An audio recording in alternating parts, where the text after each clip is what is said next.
99-cent rental.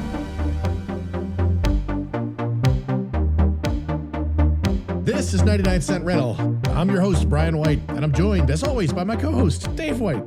Hey, Dave, how you doing over there? Oh, hilarious. Pretty good. You know, I just, last weekend, went to Toronto. Went to visit the Sweet Lady of the North, you might call her. We went to the Toronto Pride event. Oh, nice. Now, it is a strange thing to go from U.S., where I don't think we really had any Pride events, to Toronto, where they have a really big one, like a huge one. Like all over the city is like fucking signs. And yeah, they're in like TD Bank and shit like that, but other places too. Like there is this noticeable, almost obvious, like, hey, we celebrate this. This is what we do. June. Shut up. I like that. It's them giving the old middle finger to their neighbors. You know what though? I think they just, a lot of them like the gays, or they like the gays' money. That's for sure. Oh sure, where they're like Raytheon and yeah. So we didn't go to the actual parade just because I don't need to see a parade. We went to like they have like a street fair kind of thing. We went to that, and there's a shitload of people. It was really fucking hot out, and a lot of nude people. Okay. And was this a fulsome street fair? Now, see, that was the thing someone else asked me recently. You stumbled onto this by accident, and we're like, and it is. Huh. It is not. It was not that. Okay. For those who don't know, Folsom Street Fair is kind of like a fetish fair. A lot of nudity. Yeah, a lot of nudity. There were people in like puppy masks, which I'm going to be honest, kind of freaks me out a little bit. I don't like that. That seems like a very recent thing. I think it is. To each their own, but that one kind of weirds me out a little. A couple furries, just with the head pieces on though, because it's probably too hot. It's too hot. You would have been dying otherwise. Too hot for a fursuit. But a lot of nude people in a way that I thought maybe this is not appropriate. And hey, I'm not here to yuck anybody's yum, as they say. But it was like a lot of nude couples, like male, female couples. And, hey, everybody's welcome at these things. But like, are you just using this opportunity to be nude in public?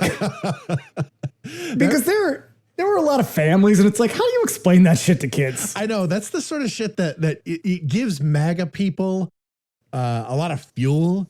Because that's the stuff that gets clipped and memed and sent around online, where there'll be like, a family with their fucking rainbow t-shirts and their fucking kids there, and like they're a fucking hetero family, but they're there to support the people, and then like right next to them is a dude in a G-string, like couple swinging dicks. No, I mean like full on nudity. All right, like people wearing no clothes. And it feels a little opportunistic to me. Like, hey, it's our chance to go out and be like, what are you representing right now? It's they're representing their fine bodies. And I'll tell you what, it's not fine bodies. It is always the ones you don't want to see. This reminds me, I went to see, I don't remember who it was, but I went down to the casino to see some musician, and we're all queued up outside the place because the doors haven't opened, and there is this guy who is like a chiseled physique, like a man who has worked on himself. And he walks down all past us, from one end of the casino to the other.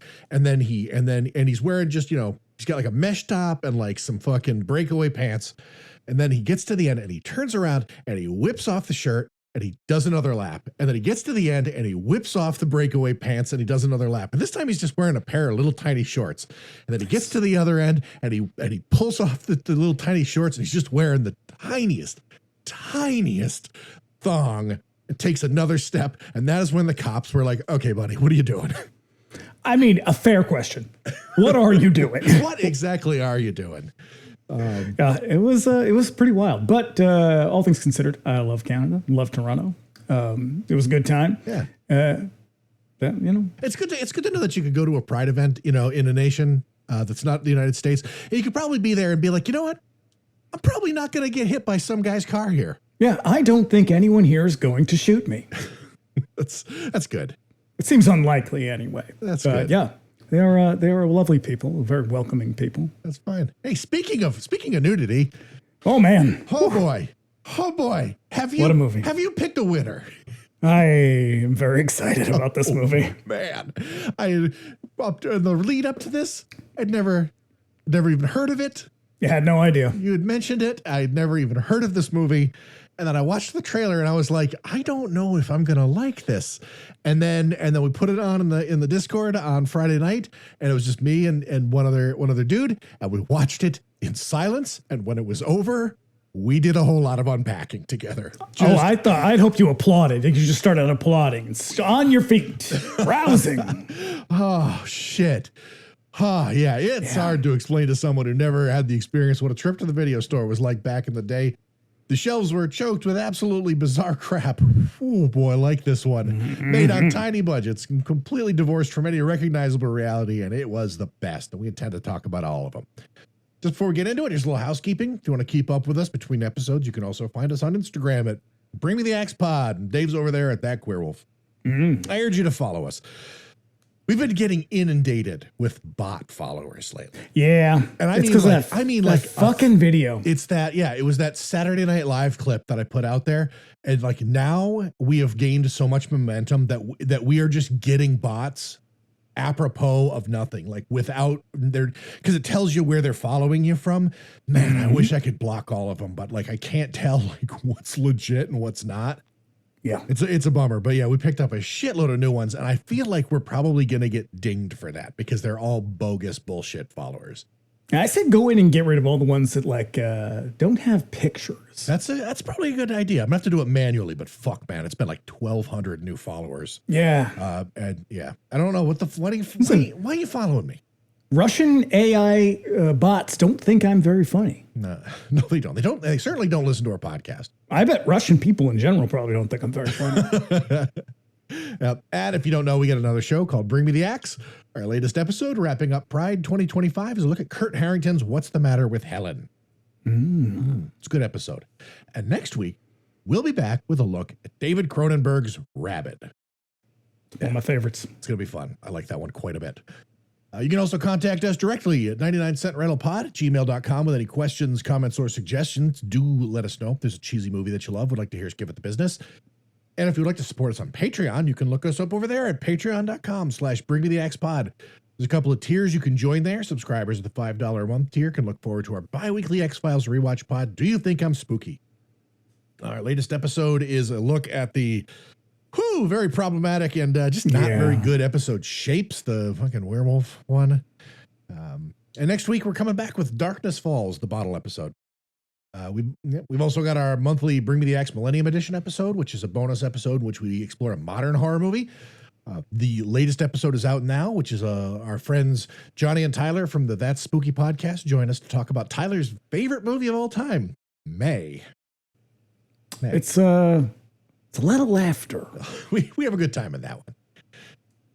There's also my bi-weekly DJ show, Radio Free Haddonfield. The weeks of Do You Think I'm Spooky is off. The current playlist is a sweet little power pop playlist. A little bit peppered with a little bit of new wave. You put any Nick Lowe in there? No Nick Lowe. You should have. I should have. After I published that one, I was like, fuck, there was like a half a dozen tracks that should have got in there that I thought of that didn't. But yeah, you can expect a surprising mixtape of everything from rock to disco to punk over there. And all Patreon subscribers, even the free tier, get access to our Discord server. Paying members get access to additional channels, voice and video chat, and the watch parties option. Watch movies with us on Friday night. What else you got going on? Yeah, it's Friday night. What are you hanging out? You have friends or something? Yeah, I know who you are. I know where you're at. Mm-hmm. Yeah. Once again, that's patreon.com/bringmetheaxepod. And lastly, if you like what you hear, you can subscribe to us wherever you get your podcasts. We're also on YouTube. Search us by name and subscribe if you prefer to consume your podcast that way. And you'd be doing us a favor by leaving us a 5-star review on Apple Podcasts and Spotify. So do it. I don't know what else to tell you. Just take a moment to just, rate the podcast, give it a 5-star review. And if you feel the notion, you got the idea, just put a little review there. What do you like about us? Or I had suggested that people could ask me for life advice, and I'm a little hurt that nobody took me up on that. I'll be honest. Yep. I give very good advice. Yep. And if you listen on YouTube, do us a favor, give the episode a like and leave a comment, because we do love hearing from you guys. And we do. I hear from y'all every once in a while, and it's lovely. You're lovely people. I just want to get all that out of the way right at the top of the show, because yes, here's so good. Here's the fucking trailer. Oh my God.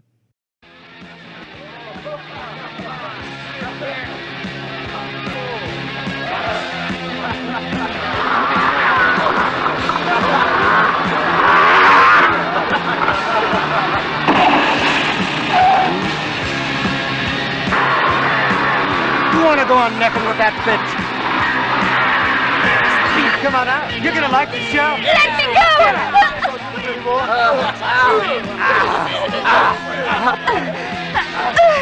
The girl's still a virgin. We better clear her way.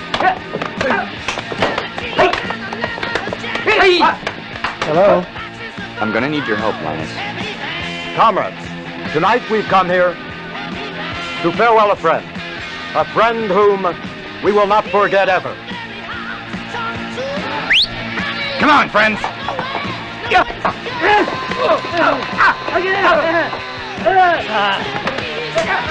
I got it? Yeah, cut it off. Yeah!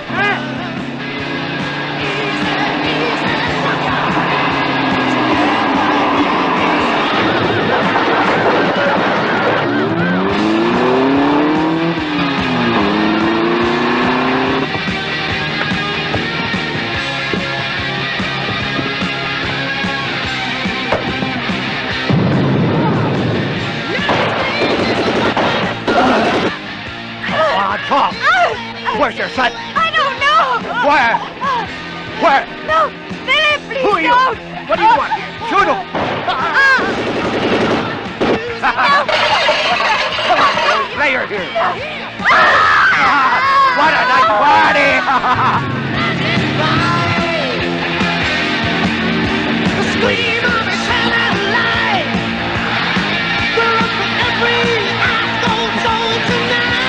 My father used to breed horses, but... My God! You stay here, Lily. No, wait for me. Wait.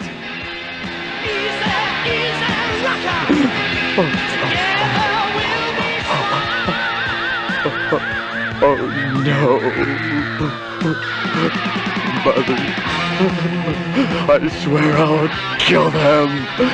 I swear it. Filthy rat! Here I am! Oh!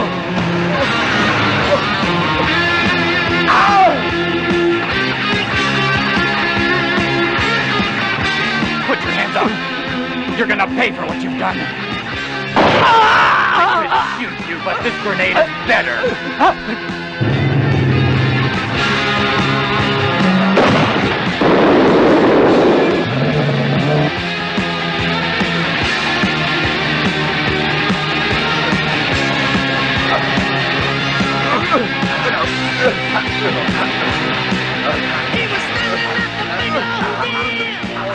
You've gone crazy! Don't do it! I'll just press this button! Well, What? Wow. that Now, was a journey. listen, listeners, you're probably thinking, what is that trailer?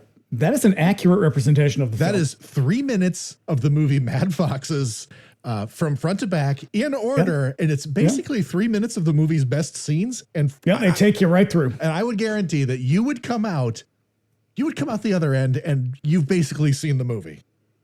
And yet, you'd Yet. think to yourself, I think I need to see the whole movie Here's the thing. in order to understand that. You in the run up to this, you had hyped this movie with lots of weird dick. So I was adequately prepared for a lot of weird dick, and I was still surprised. Yeah. Yeah, because you're like, why are these people just nude for no? Like, it's like you went to the Toronto Pride Parade.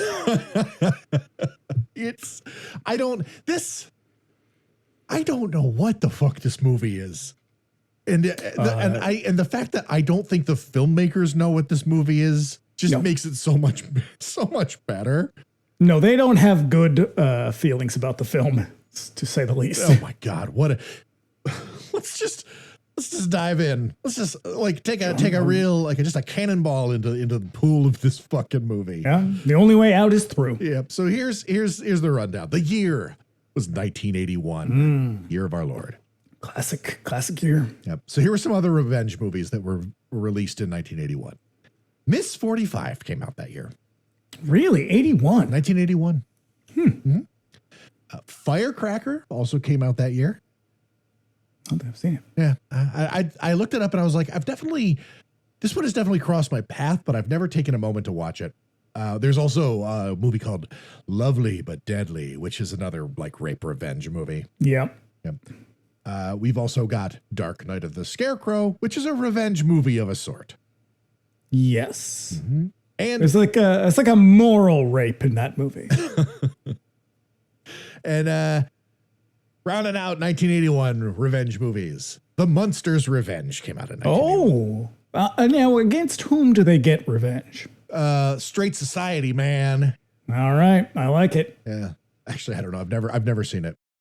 But a Munsters movie made in 1981, it's got to have the original cast. Probably. I think they all came back for the new Munsters or whatever the hell that show was called. Really? Because I thought that was a new cast. Maybe not. Maybe I'm thinking of something else. Yeah. So our director is a guy named Paul Grau. Yeah. Who's a prolific Swiss TV director. He's in charge of some kind of a cable network now. Like the guy's career has changed over the years, and he's not a director.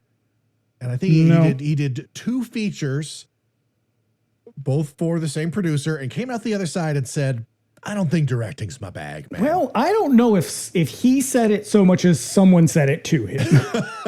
Because, look, it was this movie and 6 Swedish Girls in the Alps. Yep. That's the other film. And I'm guessing neither was a big hit. He also directed a bunch of, like, German music videos. Yeah, so that's where he was coming from. Starting in, I think, in the mid-'70s. He was producing and directing, like, promotional clips. Not music videos, but like come and see Crocus live at Dusseldorf, and you know it would be like a clip of them just like rocking out on stage, and he shot the scene of them doing that shit. He was also managing productions of like sexploitation and women in prison productions for a producer named Erwin Dietrich, who also produced Killer Condom. Really? Yes. Okay. Yeah, I took a minute to look this guy up. That dude was busy as hell. He'd been like making trashy fucking shitty movies between like, you know, Germany and Switzerland since the 50s. Okay. Yeah. So this guy had secured international distribution rights for an American action movie called Stingray. And it's named that because it's about the Corvette Stingray, or at least. Yeah, it's a ripoff of like Bullet. Yeah. And so Grau, like a lot of short form directors with their eye on feature direction, turned to Dietrich, came up with a few pages of total idiocy to be developed into a domestic derivative called Stingray 2. And this crazy bullshit is the result. Well, actually, it was even worse before that. It was just like a bunch of random, it's essentially like all the things that you would expect in an exploitation movie, like sex, and violence, and explosions, and rock music. But it was like, that was it. He was like, okay, and then what happens? And the guy was like, story unfolds, a protagonist goes on a bit of a journey. So they had to hire, like, this movie has 4 people writing it. Which is crazy, because this movie seems like it has 0 writers. Yes, and I think the one who did most of the heavy lifting is a guy named Jaime Jesus Balcazar. Okay. Who I had never heard of, but he has written a bunch of other stuff, including The Devil's Honey, which has probably one of the most hilarious sex scenes I have ever seen in it. It is quite iconic, and there is a photograph of it on my refrigerator. Did you send me that one? I sure did. That's like a late Lucio Fulci movie, and it is terrible. Yeah, there's like to the point that I couldn't even finish it. That's how bad it is. No, there's a quality of this movie that I was watching before I'd really done any research on it at all, that I was like, this movie This movie feels like what an action movie directed by Jess Franco would be like. And as it happens, these guys all worked with Jess Franco a lot. Yes. And so did this guy. He wrote Castle of Fu Manchu. He wrote one of the Sartana movies, which most of them aren't very good, but yeah, they were. He's a Spanish dude. Some of the I hesitate to say good because there really aren't good Jess Franco movies, but there are certainly Jess Franco movies that are of a higher quality, and those are certainly some of them. Yeah, when he wasn't just making straight up porn, right? Grau was immediately in over his head in such a way that Dietrich, who produced some of the sleaziest shit to come out of Europe, opted to take his name off the movie. Yeah. So apparently what happened was they knew each other pretty well. And I guess, they're probably friends or whatever. And he was like, all right, well, you know what you're doing. You got this. Bet he regretted that. So he never checked in much, and he never watched dailies to the extent that I'm sure they probably had some, maybe not actual dailies. And when he turned in a finished movie, Dietrich was like, I can't finish this. What the fuck have you done? And he just left. Yeah, he literally didn't finish watching the movie. And yet they still released it. And here's the thing. I'm going to talk about What do you do at that point? About how this movie performed in Germany, and I was surprised. Mm-hmm. I was very surprised. Following this movie, he makes a sexploitation movie, as Dave mentioned, called Six Swedish Girls in the Alps, which apparently was the latest in a series. Huh. Yeah, were there 5 Swedish girls before that? Maybe. But there's a few of them. On IMDb, one of the first tags on that movie is male frontal nudity, which makes me think that there is as much hog in that movie as there is in this one. And you gotta wonder whose call was that? Because it's hard to pin this movie down as to where it's coming from in terms of a culture. It's Dutch made by a guy who's Swiss. It's dubbed in English, and a lot of it's shot in Spain and Germany, and a lot of the money came from Spain. Yeah. That is insane. I don't even know how to piece that apart. Yep.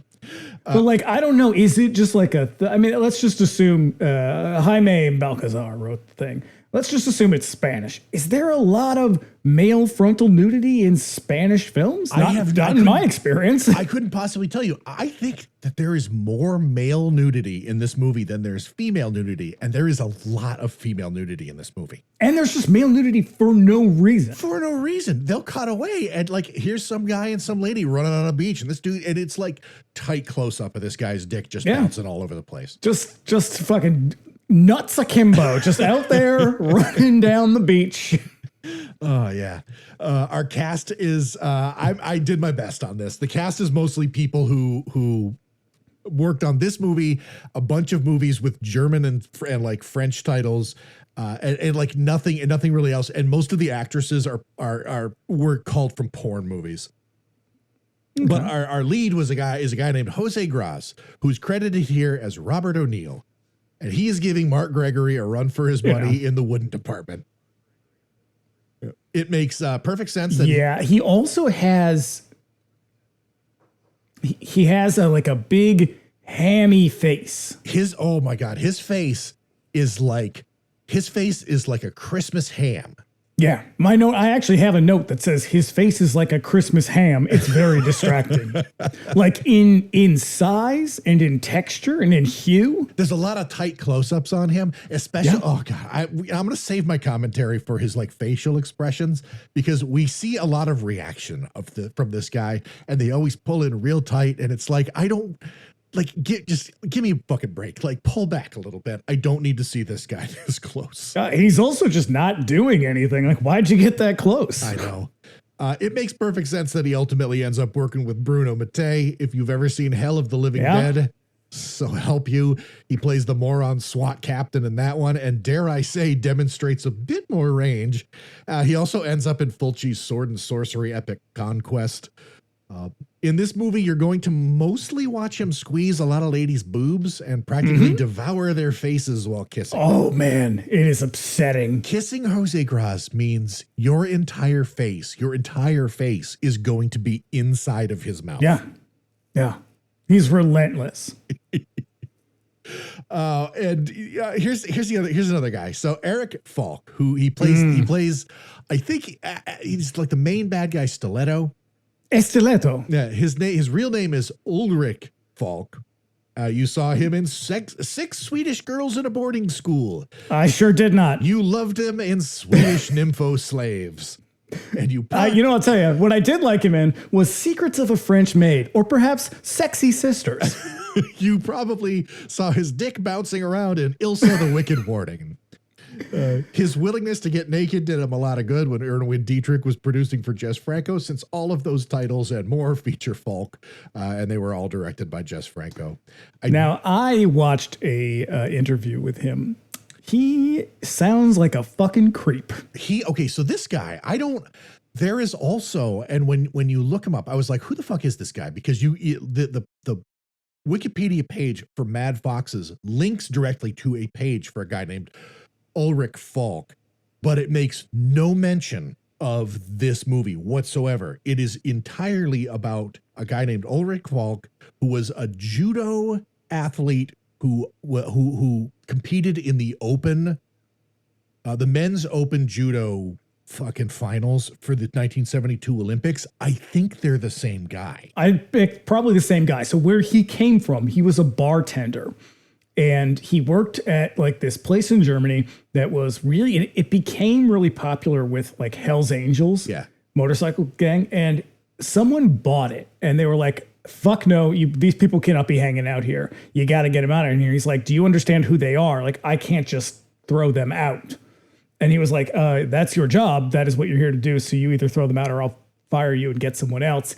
And so he ended up getting into this movie and he was like, hey guys, got a proposition for you. How about you stop coming here and I can get you all apart in a movie? And they were like, all right. As we learned with Bronx Warriors, the fucking Hells Angels will do anything just to be in a movie. They love movies. They just love being. They're real cinephiles. They've got acting in their blood, man. Mm-hmm. And there's a so detail. That was like, that's how he got out of like kicking them out. He's like, so the deal, like I'll keep you busy. Yeah, and it worked. That is so fucking funny. I love that. And there is a detail that I'm going to get to eventually as we sort of work our way toward the plot of this movie that I think is really fucking funny. But yeah, also just all of the sort of connections of this movie to the world of Jess Franco. I think this is probably the closest we will ever get to covering a Jess Franco movie. Yeah, I don't like Jess Franco. I don't care for Jess Franco. I've watched so many of his fucking movies, and I will continue to do so because there's like 300 of them, and I don't understand why I do it. Yeah, he's a little bit like Paul Naschy in that way, where you're like, well, you've made some movies that I have at least not turned off. Maybe I'll just keep watching. I actually like Paul Naschy movies quite a bit. Not all of them, but some of them are really fucking good. I can't say that about a single Jess Franco movie. There is just a weird quality about his movies that I find endlessly fascinating. Because they're so sexy. They're so fucking sexy. But like in a bad way. Oh yeah, yes, yeah. He does the thing where like he doesn't really know how to frame a shot, and so like it's like fucking prioritize nudity, and so he'll pull in real tight on a lady's boobs, and then he'll slowly pan down, so you get a nice tight shot of that Euro boosh. But at the same time, there's a conversation going on. Yes, and the fucking dialogue in this movie is a lot like the dialogue. Well, at least the dubbed dialogue in this movie is a lot like the dubbed dialogue in Franco movies, where it's this like machine gun pattern yammering of people just talking, saying fucking nothing of any merit, nothing of any value. It's almost like they're just there to sort of take up the audio space because like otherwise they don't know what to fucking do. So I think the way it looks is that Jaime Balcazar, I believe, wrote it in Spanish. Which makes sense. It seems like it was probably then translated by somebody else into, I'm going to guess, English at least. And whoever did that did either a terrible job or a really incredible job. And I'm not sure which. A person who takes that dialogue and turns it into somewhat of a movie, A+. Hell of a job you did there, son. Yeah. Beautiful, beautiful work. I mean, half my notes are just quotes from the movie. I've got a bunch too, because there are some fucking choice moments of dialogue in this stupid fucking movie. So I've got 2 taglines. Oh, I got a third one. Oh shit, awesome. Okay, so here we go. Furious Hell's Angels carve out a bloody revenge and a vicious vendetta. Ish. Yeah. They're a little confused over who the movie's about. Then again, maybe I'm confused over who the movie's about. Here's the second one. He just messed with the wrong Nazi bikers. Which I again, got 2 more. Which again, did you not hear the first one? No, I did. Okay. I've got 2 more. Oh fuck, awesome. Yeah, again, like the first one, it seems a little confused over who the protagonists of this movie is. Yeah, but so am I. I was gonna say, maybe I am too. Who knows?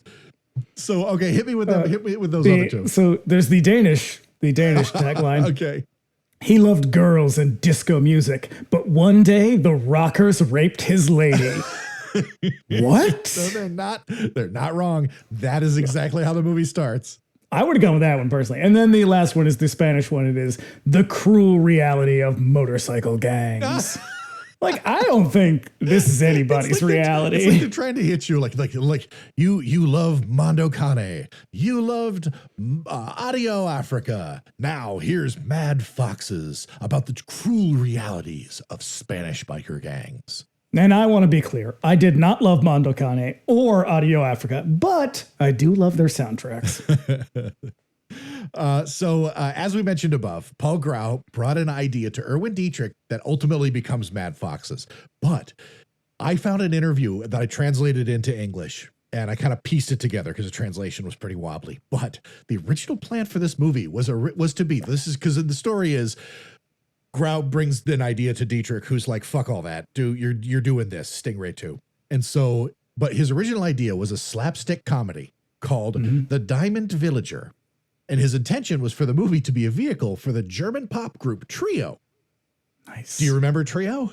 I don't think so. Americans might remember them from their 1982 song Da Da Da. Okay. Which was used heavily in the late 90s by Volkswagen commercials. And so this was their chance, and they blew it. Fucking blew it. Diamond Villager, get the fuck out of here! You're making Stingray 2, Paul. Yeah, you're making sexy Death Wish. Get over it. This movie is known in Germany as Mad Foxes, Wheels on Fire, and in Spain as The Rapists. I feel like you need a different one. I want to know why it's called Mad Foxes. There's no foxes. No. And the gang's not even called Mad Foxes. They're called the Rockers. No, there was in World War II. So this is when I was trying to find other information. A lot of what comes up is a squadron of something like Navy or submarine something or other in World War II, like what do you call them? You know, like a group of men who fight in the army. Oh, okay, so like a unit. Yeah, there we go. That'll do. So it might be a reference to that. Okay. They were kind of famous, but that seems like a real deep cut. I have to look that up because I know that what is it? There were a couple of groups. It's a particular type of, but it's an airplane squadron called Wild Weasels. Ooh. They fly in low and fast to get under like radar and avoid anti-aircraft. Stay tuned for my new exploitation movie, Wild Weasels. Wild Weasels. Wheels on Fire. Yeah, it's sort of like it's like what the Virgin Spring would be if it was made by people who had never even seen a movie before, and presumably because they had been in some like Eastern European psychiatric institution for most of their lives. This is, in fact, like that's the thing is there's numerous notes throughout here. I was like, this movie was made by mental patients. This is 100% the Virgin Spring as adapted to film by someone who has had a lobotomy. Yeah. While watching the Virgin Spring. So they only caught the middle. When it was released in Germany in 1981, it did well enough This part blew my fucking mind. It did well enough to crack that year's top 100 films, a list which includes domestic German productions like major hits and international releases of American movies. It ends up in the number 74 spot, just below Enzo Castellari's sharksploitation picture, The Last Shark, and a few spots shy of Spielberg's Close Encounters, which I don't think is too shabby. I mean, is this movie better than The Last Shark? I don't know. Last Shark's not good. L'ultimo squalo. Perfect. Again, great soundtrack. Yep. Unfortunately for Mad Foxes, it proved to be just too much for German censors, and upon release to VHS, it was promptly added to the German ban list by Bundeszentrum für Kinder and Jugendmedienschutz. It's also a British video nasty. Yep, that's it. Which in Germany, this was the sort of more comprehensive and sort of more seriously enforced version of the video nasties. Also ended up in the tier 3 section of the video nasties, which means you would not be arrested if you had it, but if it was on your shelves, it was subject to seizure and destruction. Which is amazing because I've seen a lot of the titles that are on the video nasties list. This one surely should be ranked somewhere near the top. And yet, I know the ones that are actually like that people were like prosecuted for are purely arbitrary. Yeah. So I don't imagine that there were any reviews of this that you found. Oh, well, sort of. Okay. I found very short references to them because it got really. I don't think it ever was released in the U.S. in theaters. It did make it to places in the UK. So, from the Lichfield Mercury. Oh, God. A Dutch movie filmed in Spain and dubbed in English. The plot is over-violent and the acting ridiculously over the top. The Lichfield Mercury. That's the whole review. Telling it like it is. The South Wales Argus. Furious Hell's Angels carry out a bloody revenge and a vicious vendetta. The Mad Foxes is an extremely violent film which could seriously disturb you. You know what? The violence is the least of my worries. Yeah, absolutely everything in this movie is so over the top that I can't imagine anybody having ever taken it seriously at all. I can't imagine anybody watching this movie and being like, yeah, I can't believe they did that. Like, this is a movie where if they're 20 minutes into it, I'm like, what the fuck am I watching right now? Yeah. And it's like, it's clear this is pure exploitation. Like, this is, nobody's trying. I'm sure when he went into it, he was like, I'm going to make the fucking Diamond Dogs, or whatever the hell it was called. And it's going to be awesome. And they were like, no. You're making Stingray 2. Yeah. An unofficial sequel to an American comedy. Like 3 hours into the first day of production, he's like, I am not a director. What am I doing here? And so it is just sheer exploitation, like pure in its purest form. It is the platonic ideal of an exploitation movie. Yeah. Oh, yeah. Yeah. It's insane. You know, like, it's just nothing but sex and violence and I guess like tough talk, but it's not. It's all extremely silly. Here's my impression. Here's my impression of any given gang member. That's,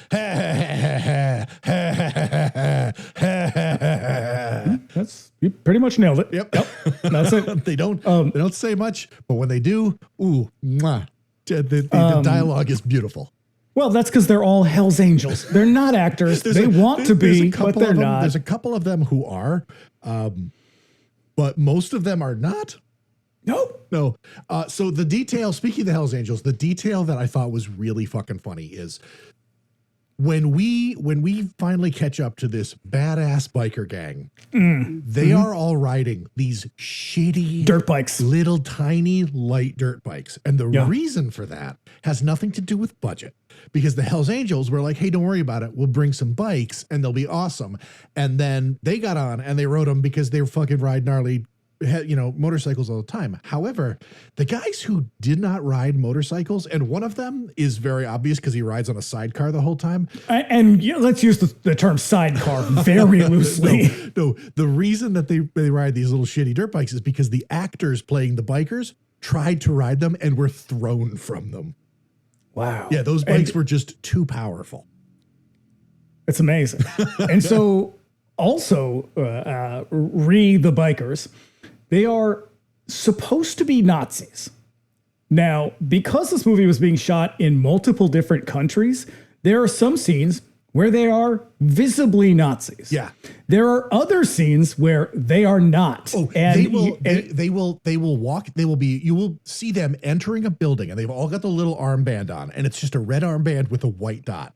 And then they enter the building and all of the interior shots inside the building, they're very clearly, they have a swastika on their arm. Yes. And then they leave the building and the fucking swastika's gone. It's just a white dot on a red armband. And that is because in Germany, it is, I think it still is, against the law to display Nazi symbolism. Yeah, they're a little touchy about that. And not nearly as much as they should be. But so there are scenes where like it just shows up and then it's gone. And then the Dutch ninjas have the same armband. The karate guys? Yes. I don't remember that. They all have the same armbands they're all because it's just a Nazis? red circle. They were probably just like, well, fuck, we didn't plan on being told by the German government that we can't do that. What do we do? And he's like, well, we got a bunch of extra Dutch ninja outfits. What do we do? How about that? And they were like, sure, great. That works. All right. Oh shit. Shall we get into this shit? I cannot wait. I have been just champing at the bit for this one. There were times when I was doing my notes where I was like, this is gonna get dangerously close to elves territory. Oh, so good. Man, if you want to see us right on the fucking edge, elves, go on back and listen to that episode. I think that there is a moment in that episode where I laugh uncontrollably for a solid minute. I was like, I'm gonna cut all this out, and then I just left it in, and it is just us losing our minds laughing for like 5 minutes. Okay, so, all right. We open on a sweet Corvette Stingray, just cruising along the Spanish highway to the sweet Swiss heavy metal stylings of Crocus. So proud of this are they that Crocus get a full screen credit with their logo and everything. Yeah, I mean, this is as 1980 as you can get. Oh, Crocus fucking suck too. They're just real the bad. Worst. They were like, what if Scorpions were just like terrible band? They're Swiss AC/DC, basically, with about a tenth of the charm and appeal. Yeah. Also, so does some boogie woogie outfit called the Jackies. More on that stupid shit later. Oh, it's so good. Also, I love, so we're getting all this in the credits. This is the opening credits. And everybody listed in this, you know that these are definitely not their real names. Oh no, this is like that Japanese football game, or maybe it was a baseball game where it has like all of the names of the players, and it's like Bobson Dugnut. Really, the writer is credited as like Jerry Woodhard or whatever. Like nobody wants to be associated with this film. I get it. I understand. No. And so we cut to the car's interior.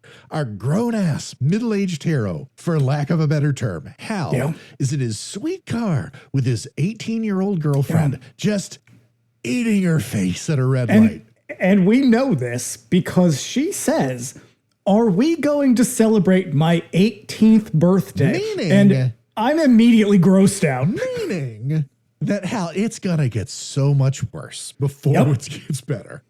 Yeah. Meaning that he has been dating this guy who is 40? Yeah. Has been dating a 17-year-old girl. Mm-hmm. But, hey, listen. When you drive a sweet car like this, like, what's age? What is age, really? They're throwing themselves at you. What can you do? You're trying to say no, you've got a Corvette Stingray. It's got this custom detailing on it. You've got underage women just leaping at you, just jumping through the window. What would you do? So personally, I would say no, thank you. So along come some neo-Nazi biker shitheads. I mean, I wouldn't even say they're shitheads. They're oddly polite. They knock on the window. He's like, hey, stop eating that girl's face and fucking drive. Right, right. And they want to bust his chops about how it's not okay that he has such a cool car. Now, And such a sexy lady. I want you all to realize that this moment is the flashpoint for all of the violence that comes later. And it is very hard to keep that in mind. Because when I say this is like Virgin Spring, it's actually more like the Virgin Spring, but like 4 of them back to back. Plus Last House on the Left. Yeah. So all of this, all of the violence to follow is because Hal was making out with a girl at a red light in a car that these bikers deemed too cool for him. And he's just like, hey, you knuckleheads, get away from my car. Yeah, leave us alone. We just want to be in peace. And they're like, And then the biker spits in his face and the light turns green. So they take off. And while racing, one of the bikers crashes into a car and explodes. And they just like casually kill one of the Nazis and then head on straight to the discotheque. Down to the, like the way it should be. Hey, we got a hot date down at the club. Yeah.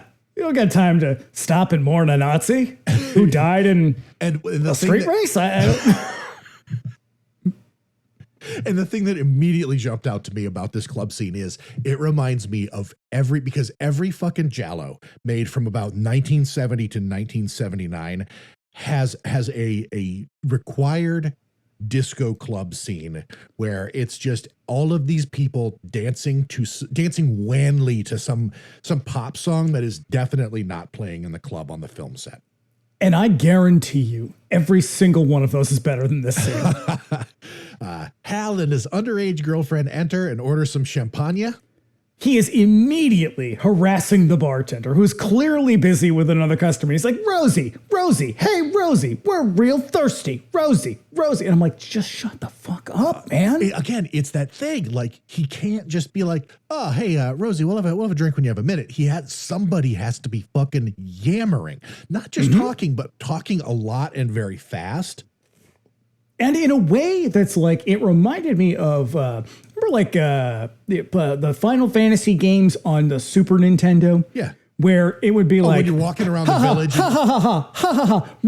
Rosie, bring us some of your best champagne. And like underneath in a big black text box, it says, ha ha ha ha ha. ... Yeah. Bring us your best champagne, Rosie. Yeah. It's like someone needs to bang him on the back to make the record skip again. He has to fulfill the quest. He has to finish the quest to move the dialogue options forward. Yeah. So yeah, it's the girl's birthday, making her 18. I don't know. Everything is just so gross in this movie. We haven't even said her name. Her name is Babsy. Oh boy. Hey, it's like a character in a John Waters movie. Hey guys, don't get too attached to Babsy. No, but in the moment we're celebrating, and so everybody raises a glass. Here's to you, darling, and your marvelous 18 years. Yuck. So gross. That is actually what he says. It's so gross, you guys. It genuinely feels like at any minute someone will comment and compliment her on her bodacious boobs. So they sit at a table, they get that bottle service shit. Now we cut to an entirely different club somewhere else in the city where a bunch of people violently dance the Lindy Hop to a song by the Jackies. Now, because this movie is already pretty short at a lean 80 minutes, it was also running short. So Grau inserted this promo he shot for this band, the Jackies, in order to fucking pad the running time, much to our detriment.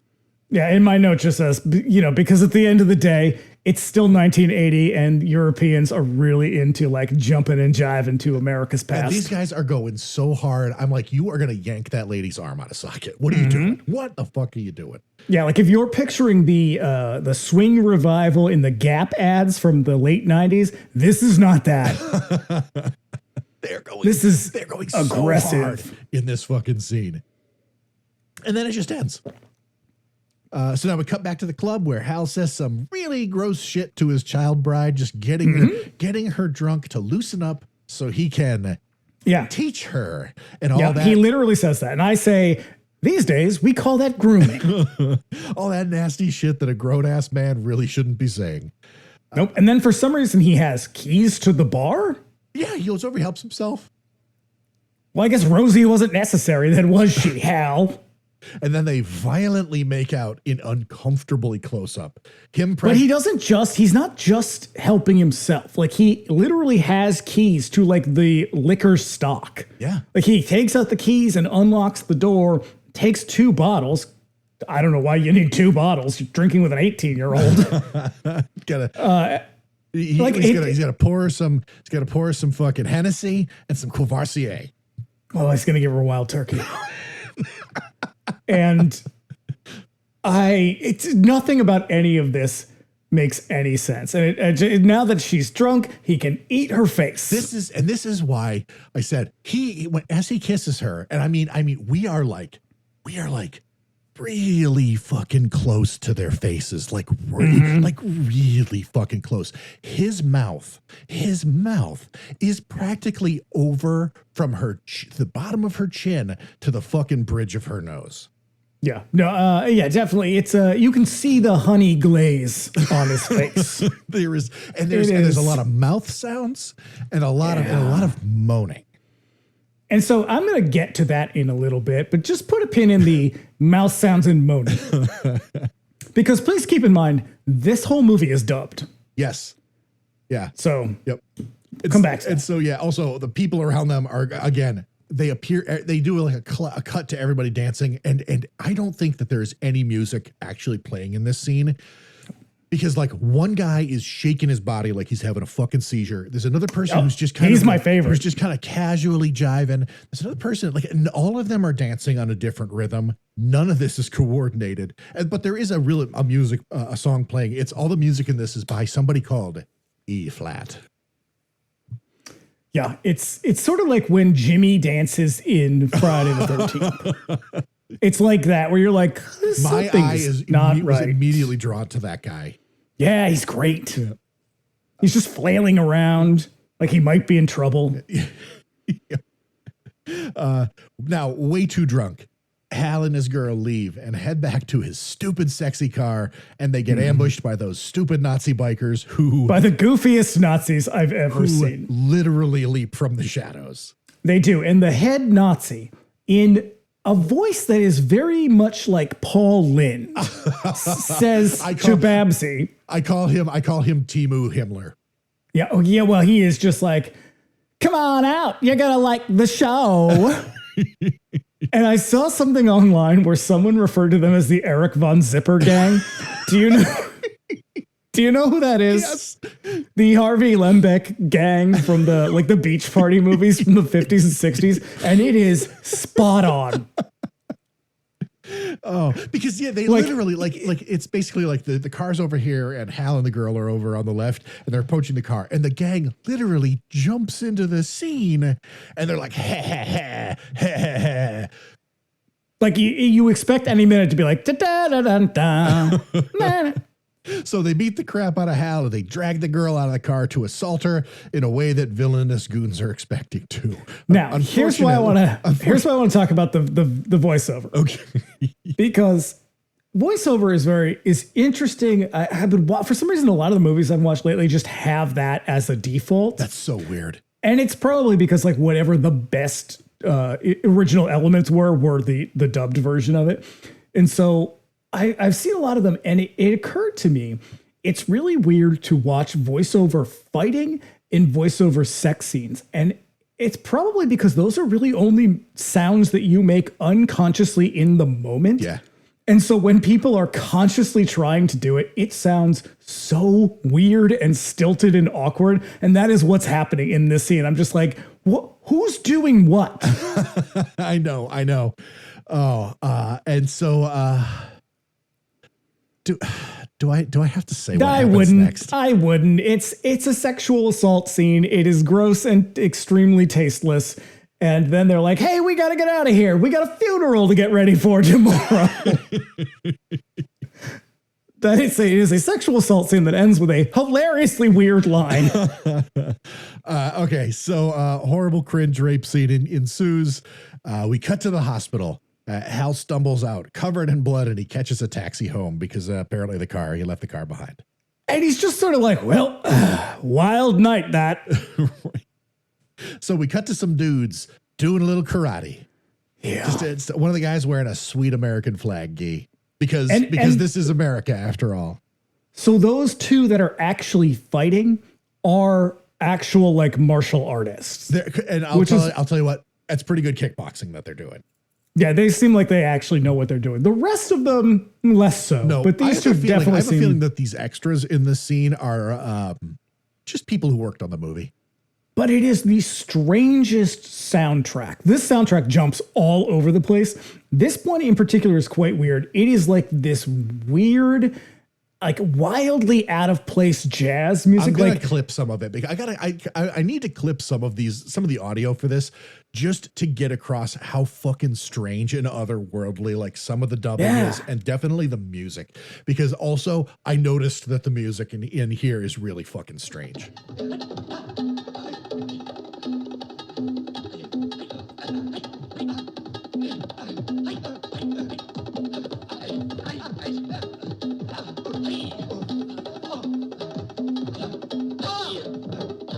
Yeah, it's like he gets violently assaulted and his girlfriend is violated. And then he's like, but I'm going to head home and put on the Pink Panther soundtrack just to lighten the mood and call my friend at the Dutch ninja school. The director, Paul Grau, is the leader of the karate gang with the nunchucks. Oh, and this is also the weirdest fucking dialogue in the entire movie. Hang tight because I've got a sample to play. So now Hal gets home and he pours himself a nice glass of whiskey and gets on the horn, calling his bros at the karate club, tells them to suit up. They've got Nazi biker goons to fuck up. And because the gang is having a funeral for the guy who got killed chasing Hal, it'll be the perfect place to kick their ass. Now, and everything you just said sounds completely reasonable. Now, here's the audio. Here's their conversation. Hello. Linus. It's Hal. Babsy was raped yesterday, and I want you to do me a little favor. That's not possible. How is she? Pretty bad. She's in the hospital right now. Sounds like a story, yeah. Who did it? A gang of bastard hoodlums. I know. Where to find them? And you want us to help you, is that it? Yeah, that's it. Would you? Of course. You gotta tell us where we can find them. I think they're celebrating a funeral tonight at the amphitheater. We gotta give those pigs a good whipping. Yeah, we'll meet you there. You can count on us. We're gonna teach them a lesson they won't forget. I knew I could count on you, Linus. Well, that's what friends are for. My boys and I will be happy to take care of them. How many are they? 5 or 6, but pretty dangerous. Don't worry. We'll give them a very special treatment. You know our methods. I'm just waiting for the night to come. All right, we'll meet there. At 8. Yeah, tonight there'll be a good show at the amphitheater. See you. What? There it is. There it is. Listen, we have to go and kick their asses. Just from the beginning, I want you to do me a favor. Babs was raped. That's impossible. Sounds like it's a whole story. What? Who's talking? I'm just waiting for the night to come. Isn't the night tonight? Yeah. Didn't this just happen to you? This shit is madness. It is unfucking real. Have you ever seen Ninja Executioner? No. If it's anything like this, I can't wait. You probably should, because it is a lot like this. It's probably one of Godfrey Ho's like best known ninja movies, and it fucking sucks.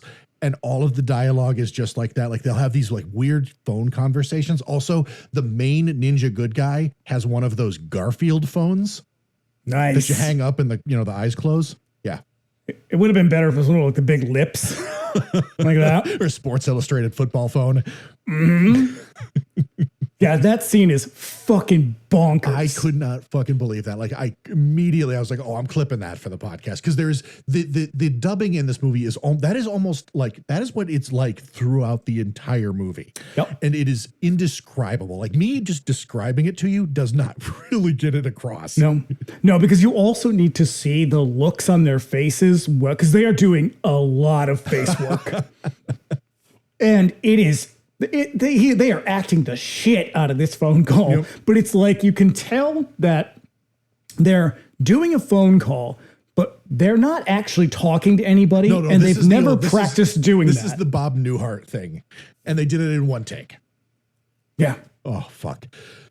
So now we cut to the gang's hideout at some burnt-out amphitheater pulled straight from A Clockwork Orange. Mm-hmm. Stiletto, the big muscle bad guy, sobs over their dead guy, who is... He is keening over this person. Yeah. Everybody else is like dancing around, like stumbling and drinking alcohol, and he is just like, oh man, why'd it have to be you? Oh. And one of the Nazis appears to be wearing a red jockstrap on the outside of his pants. Yeah, it's the same guy who's got that weird like pilot's helmet that he kind of takes his hair out the side like pigtails. Okay, and but like later on, someone else is going to be wearing that. Wait, oh shit! I did not realize that they're sharing a codpiece. I thought he had it the whole time. Oh no, they're sharing. Okay, all right. It's a nice codpiece. I mean, it's bizarre. I think it's hilarious. Yeah. So now Timu Himmler addresses them, telling them to shut up and have a drink in his memory. And then they pour the booze on the corpse and set it on fire.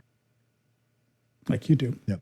So now in walks Hal, who calls them out and brings his karate dudes who run in and just fuck shit up. It is a profoundly shitty fight. Yeah, it's real. Like everyone is moving very slowly. It would be like if you asked me to jump in. Yeah, like now kung fu. Yeah, I'd be like, okay. I don't know what that means. Okay, so what I want you to do is I want you to jump in here and just just do some karate.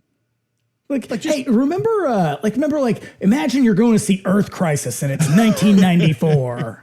It's that. Oh, this is you at 9 years old on the playground doing karate.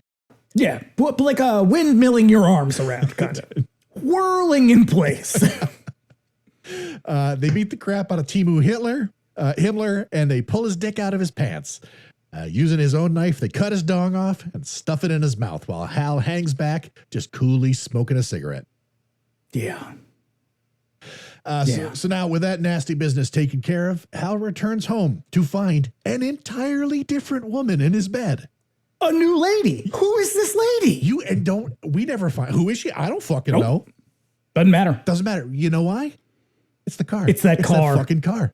I knew Of course, he's got hose in different area codes. And he starts telling her about what happened. And I gotta be honest, he's kind of inflating his role in this fight. I was gonna say, on first viewing, I thought this was Babsy, and she's just laying there naked, of course, and they just immediately get to it. And I'm like, you sure she's gonna be into that right now? But oh no, we're never gonna check back in with Babsy. We can just assume she's dead. See, Babsy is damaged goods, baby. Can't be driving a car and having a car like that and having damaged goods with you. You gotta cut that girl loose. And we are getting full Vaseline on the lens, swanky jazz in the background. Like this is sheer exploitation sex. Such is the high stakes life of a dude who drives a sweet Corvette. You got to keep a harem, or what is the fucking point of having that car? He's sort of like he's like James Bond if James Bond had a big Christmas ham face and no skills. And again, this is like the one of many just deeply unpleasant sex scenes. Yeah.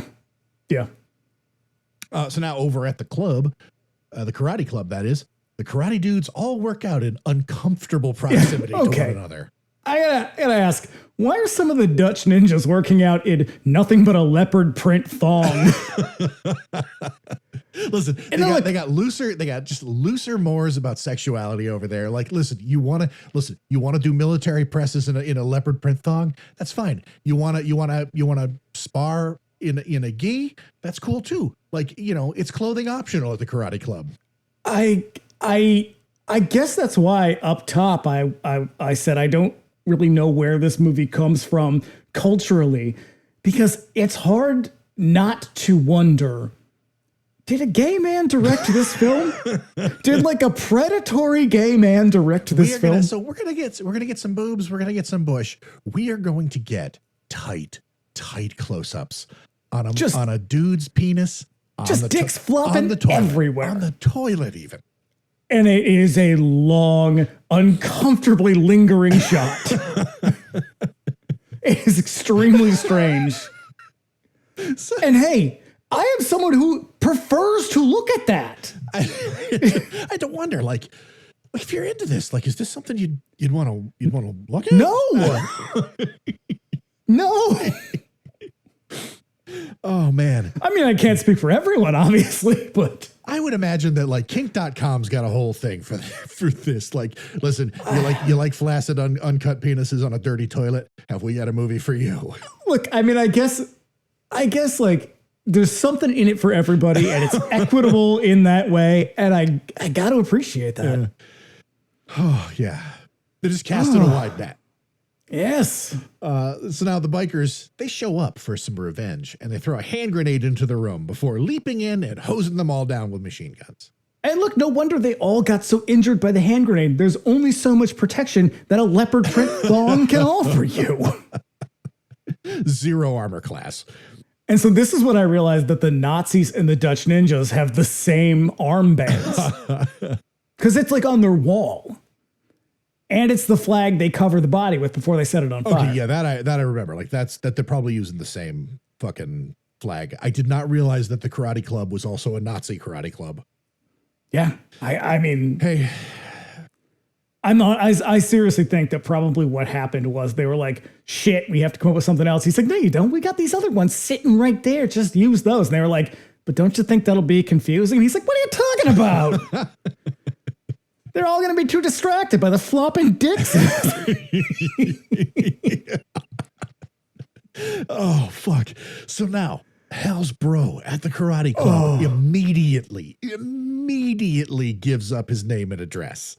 But he does it in the best way possible because he's just like, where does he live? And he gives them like step by step, like turn by turn directions. He's just like, and what number? Number 9. And what does the door look like? It's the one with the flowers on the front.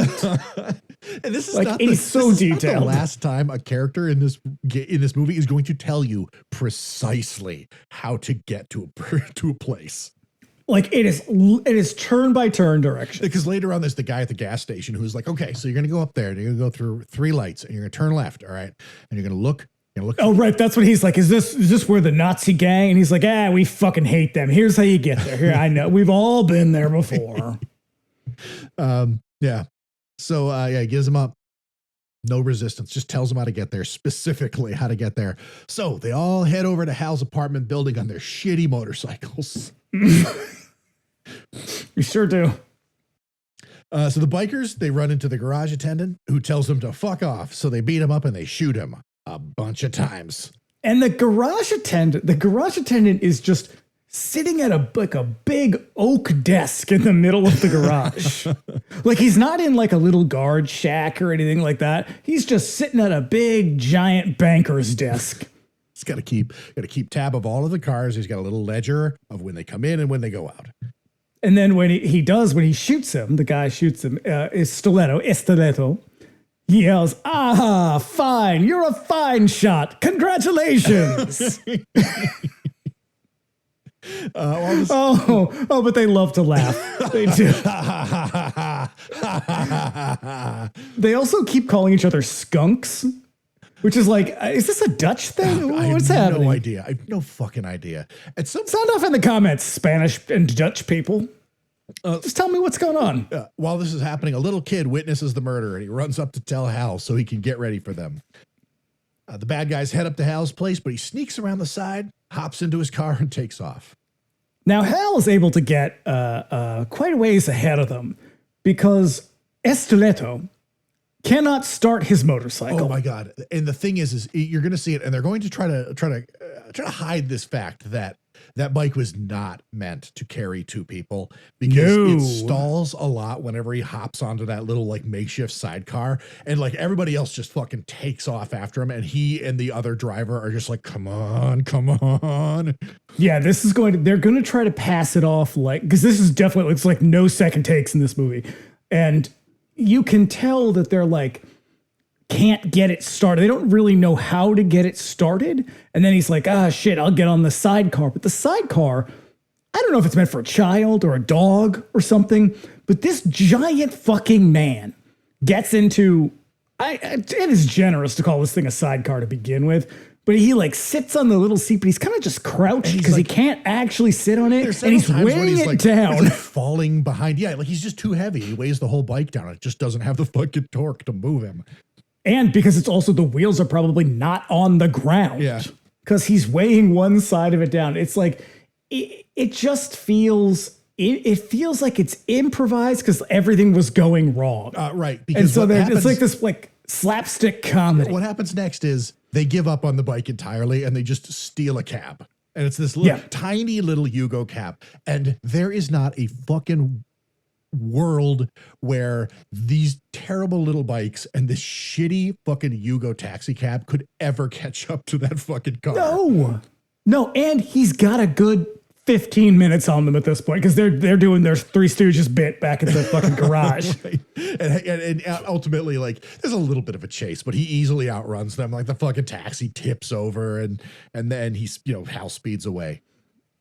It's like weird physical comedy that just feels so out of place. It almost feels like it should be like overcranked and have like some ragtime piano playing over it. And then like the motor blows up and they're like big plume of smoke. And when we cut back to them, their faces are covered in soot. Yeah. Now we cut to two naked people. Hey, more dick. Just running around the beach, just having a time. Body parts just bouncing all over the place. And it is fucking hog city and pubic hair as far as the eye can see. Look, you gotta love Europeans though, for this simple fact that like this dude is just totally comfortable, running around, dong flapping in the wind. Just everybody is free as a bird, and free as a sexy bird. And having a good time. And they're just like, oh boy, I'm having so much fun with you. She's like, I'm having fun with you too. He's like, man, not enough fun though. No, I'm glad we met. This is great. I can't wait to see where our adventures take us next. The answer to that is to the sidewalk. They fool around on the sand, and of course, because this is a fucking sexploitation movie, and then they pack up to get going. They get dressed and plan to hitch a ride out of there. So now the lady heads out into the street, flags down Hal as he pulls up. Hal almost nails her with the car. This is a fucking American muscle car in Europe where all of the cars are like Fiats and Yugos, and they're like those little Vauxhall, like fucking, it's basically every car in the fucking city is that little taxi cab. And here is this monstrous American machine. And yet, that's why she runs up to it. She's like, great, room enough for both of us. Nope, there's only room enough for one other person in your ridiculous Stingray motor car. So she just leaves the other dude. Listen, the fucking musk coming off of this virile man is just too fucking much. She took a look at the stringy naked guy.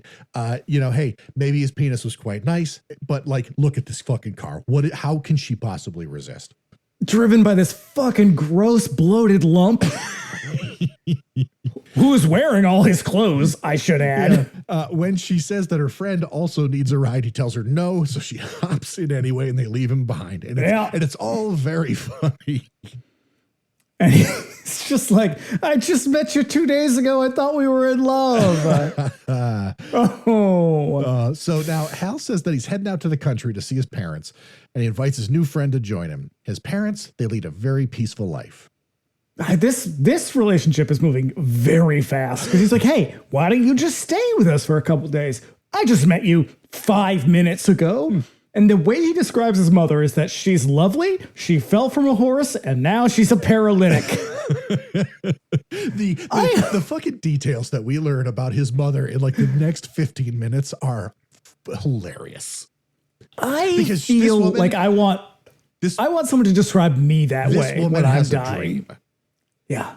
At the family manor, the help wheels Hal's paralyzed mom into the salon where his father reads the paper. He serves up some sherry, and we get a spontaneous rundown of all the health benefits of drinking such a spirit. Yeah, she's like, hey, have some sherry. It's better than medicine. And then she gives a real solid pitch for sherry. It's like RFK wrote this thing. Yeah.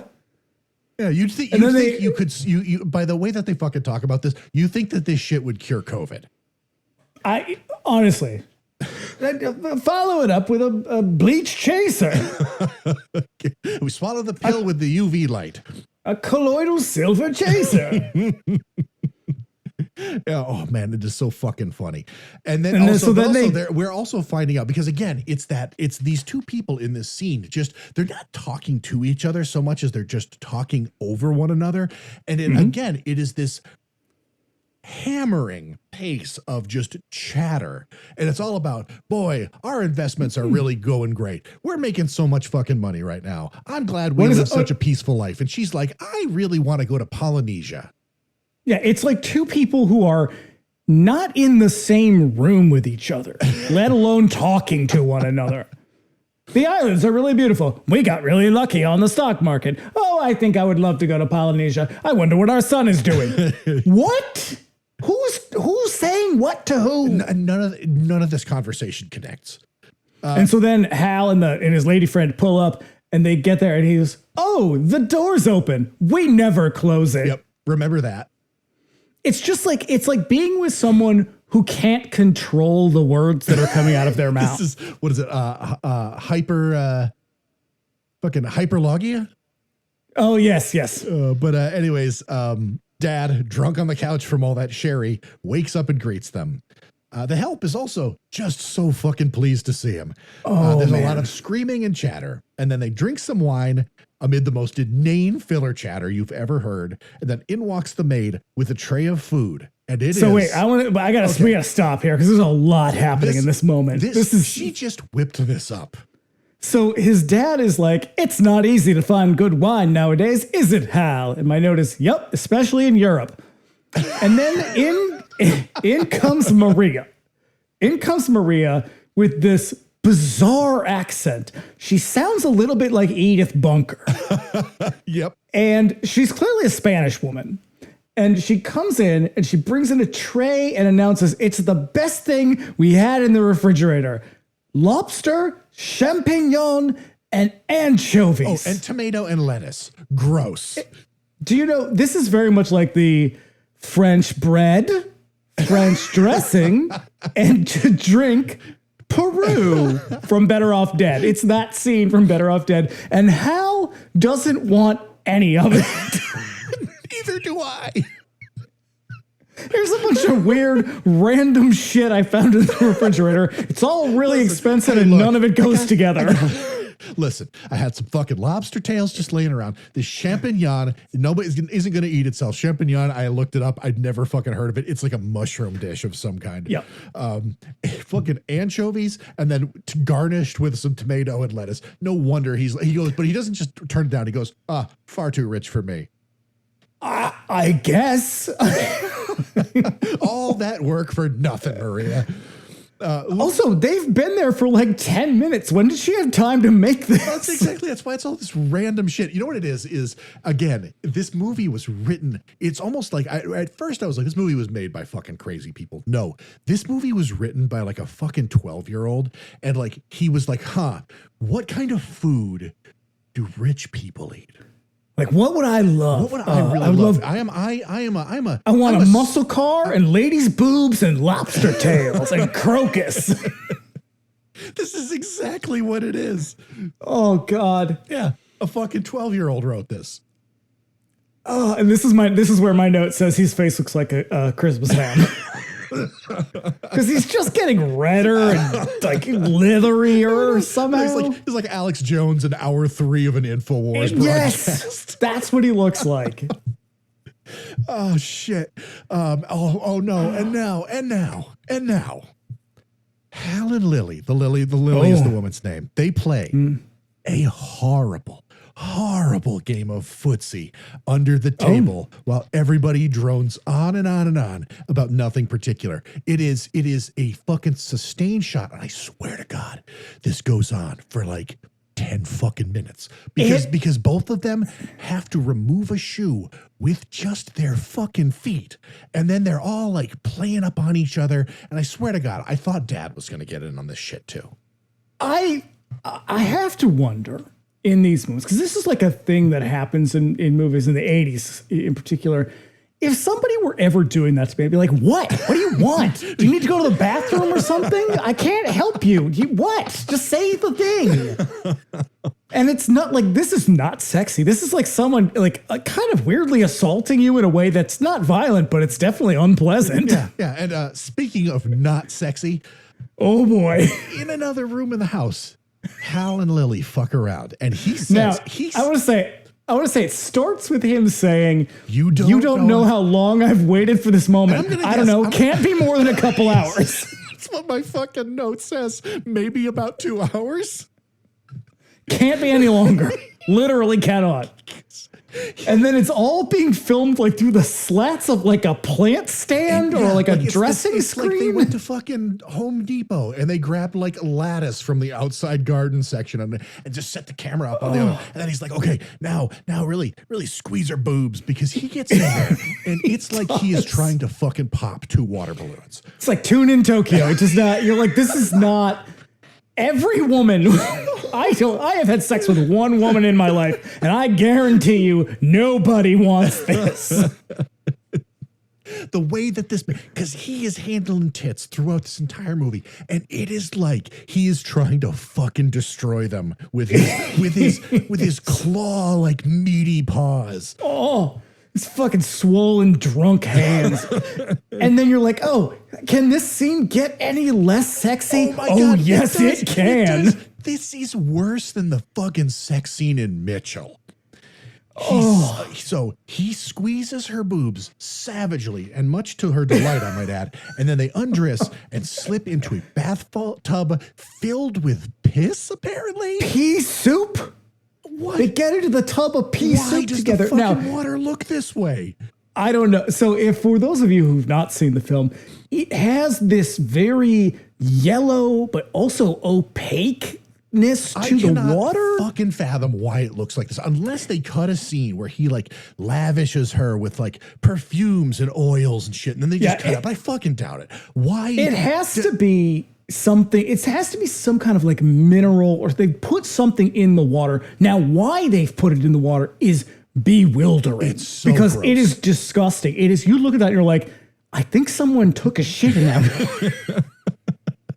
And like whatever it is, they're both definitely getting a UTI from what's happening in this tub, because this is the most awkward and baffling sex I've ever seen. They're writhing around on it goes on for so fucking long. It goes on for so long. This sex scene is like 15 minutes of an 80-minute movie, and he is just like manhandling her, and he like picks her up and like very violently throws her down. He's like, sit on me, and then the shit just progresses from there. It's so fucking terrible. Oh God. Oh, I hated it so much, and yet it was captivating and hilarious in ways that are indescribable. This entire movie. Again, it's like it was made by aliens who are trying to approximate a movie that human beings would watch. It is insane. Like, who's just like, I have a good idea. You know what's really sexy? Fucking bathtub full of split pea soup. Get them in there, ride around. Oh. So now, while Hal and Lily fuck in the piss tub, the maid and her husband, maybe? I think it's her son. Maybe it's her son. He's kind of young, but not young. It's hard to tell. This whole scene has real, like, cotton, it's the Eggman vibes. Like, it is... It's insane. And so they have some food and talk about fucking Hal and Lily fucking, and why we needed to hear about any of this is fucking anyone's guess. Well, that's because it was 75 minutes long and it needed to be 80 minutes. That's why. Now Hal and Lily tour the grounds and they run to run the fucking clock down and they almost walk into a sprinkler unintentionally. Just like most of the script, it's unintentional and they gotta roll with it. He points out his old childhood room and she remarks, "Why are you telling me this?" To which I think, exactly. That is a very good question. They seem to be falling in love, but Lily better get ready because this dude gets around and she'll probably be forgotten in a few minutes. Yeah. But then, inexplicably, we cut to his mother, who's appears to be in a room alone. Just remarking to no one in particular. Is she talking to the bird? How she would love to be in Polynesia right now. I think she's talking to the bird. She sounds like me, where I'm just like sitting on the couch and we're watching TV, and I'm just like, apropos of nothing, I'm like, I wish we were in Canada. It's like, you're just so relaxed that the fucking guardrails come off and your just inner monologue comes out. It really is. Like the weird inane shit that I say, it's very much, and Michael's just like, You just turn over and be like, where the fuck do you think they got the idea to put pineapple on pizza? And I think at this point he's used to my weird questions, because I'm just like, why do you suppose they did that? I'm like, remember that episode where Tootie decides she wants to go see DeBarge and she runs away to New York, and he's like, no, I don't. But it sounds like a crazy episode, because I remember that Tootie almost becomes a prostitute in that episode. I don't remember if it's DeBarge. She does run away and go to New York, and I can't remember why she does it, but I think it's to go see somebody, and it's, it doesn't matter. The whole point is this old lady is rambling to, I think, her pet bird alone in a room about how much she really wants to go to Polynesia. Also, man alive, does this woman love to eat finger foods. She does. She is surrounded by like a continental breakfast. Like little tiny sandwiches. And just like various exotic fruits. Just anything, whatever it takes to remind her of Polynesia. Gosh, she's like is it Screaming Jay Hawkins in Mystery Train? Do you have any more of those strange exotic fruits? So Hal and Lily go out hunting. He raises his shotgun to shoot at a passing jet. Dude's just crazy. And then they pull each other's pants down and fuck some more against a tree. So help me God. Yep.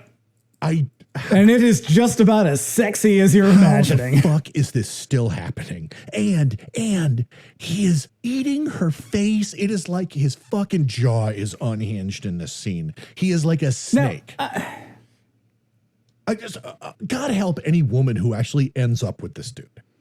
I gotta wonder too, like, if anyone has seen a decent amount of exploitation films, as we have seen a decent amount of exploitation films, you know that they're never really like we're not. This is not what is it, like an Antonioni film? This is not like a beautifully shot sex scene. This isn't Satyricon where it's like, ooh, it's a little edgy, it's a little sexy, but it's like artsy. This is like two fucking frumpy motherfuckers, like two people you would pass on the sidewalk and be like, I don't ever want to see them fucking. But like, that's what you get in these movies. And they just yank each other's pants down and they fucking do it on the ground on this like blasted heath. Yeah, it's kind of like, hey, you know why porn exists? Because actual sex is something nobody wants to watch. It's awkward, it's messy, it's sloppy, it's uncomfortable for everybody, it's hilarious. And so you gotta dress it up a little bit and make it sexy. Okay, so going back to mouth sounds and moaning, this is the worst example in the entire movie. Because on top of all of the gross visuals, this is like a wide shot of the two of them just splayed out on top of each other on the fucking muddy ground. Him just grinding his shit on her, and then eventually it pulls up real tight, and we don't see any of her. She might not be enjoying herself. Probably isn't. I fucking wouldn't be. Of course she's not. He, however, is giving you both barrels the O face, and I want to fucking vomit. And whoever's doing the VO for it is like eating a plate of spaghetti. It's just fucking gross. Oh shit. Okay, so back at the manor, Hal walks in on his dad playing solo chess and demonstrates the sort of chess mastery that Corvette ownership affords you by beating him in one move. And just like he like walks in, it's just like, oh, this one. Yep. And then they go horseback riding. And I want to say, Hal is dressed in like full dressage costume.